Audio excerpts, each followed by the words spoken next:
name of Allah, who is the most beneficent and the most merciful. Assalamu alaikum students, how are you all? I hope you all are fine. I'm your ma'am, Ms. Ida Chan. Today is your grammar class. Okay students, open book page number 96. आज जब हम story पढ़ेंगे, हमारी story का name है the fox and the stock.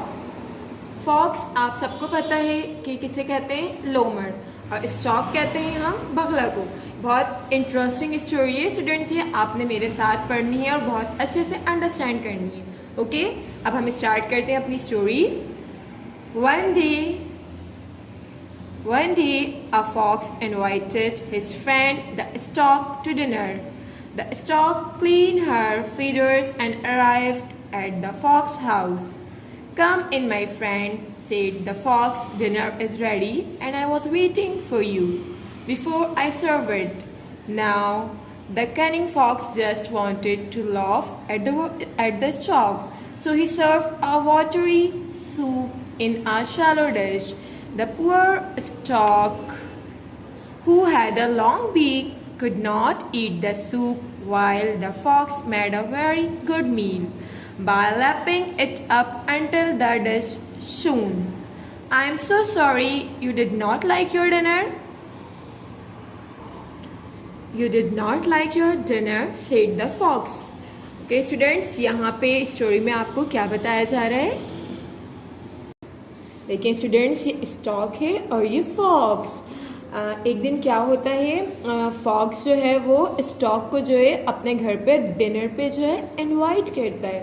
तो stock जो है वो बहुत खुश होती है और नेक्स्ट मॉर्निंग जो है वो उठ के तैयार होती है, फ्रेश होती है, अपने फीडर्स को क्लीन करती है और फिर वो डिनर के लिए रेडी हो जाती है और फिर वो फॉक्स के घर जाती है. बहुत खुशी खुशी हो जाती है क्योंकि फॉक्स उसका जो है वो दोस्त होता है. और जब हमें कोई दावत पे बुलाता है हम भी खुश होते हैं ना. आपके फ्रेंड अगर आपको इनवाइट करे कोई भी, तो आप कितना खुश होते हैं कि हम जाके एंजॉय करेंगे.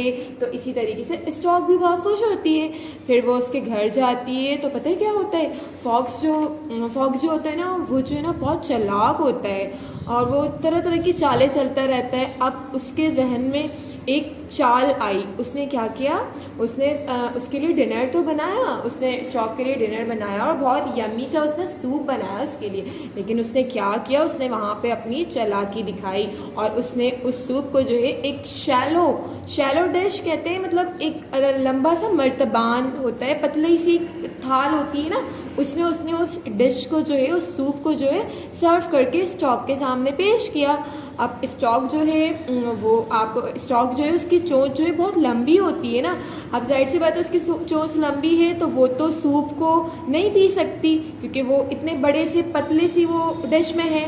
और फिर वो सिर्फ जो है वो बहुत ट्राई करती है, बहुत कोशिश करती है कि वो सूप पिए, लेकिन वो नहीं पी पाती है. और जो फॉक्स जो होता है वो बहुत मज़े से जो है वो सूप जो है वो फिनिश कर लेता है. और जो स्टॉक होती है वो बेचारी, मतलब उसके मुंह में पानी भी आ रहा होता है, वो उसको देख रही होती है कि इतना यम्मी सूप है, लेकिन वो नहीं पी पाती है. अब हम देखते हैं आगे स्टोरी में क्या है. "I'm so sorry you did not like your dinner," said the fox. "You have hardly eaten any of it."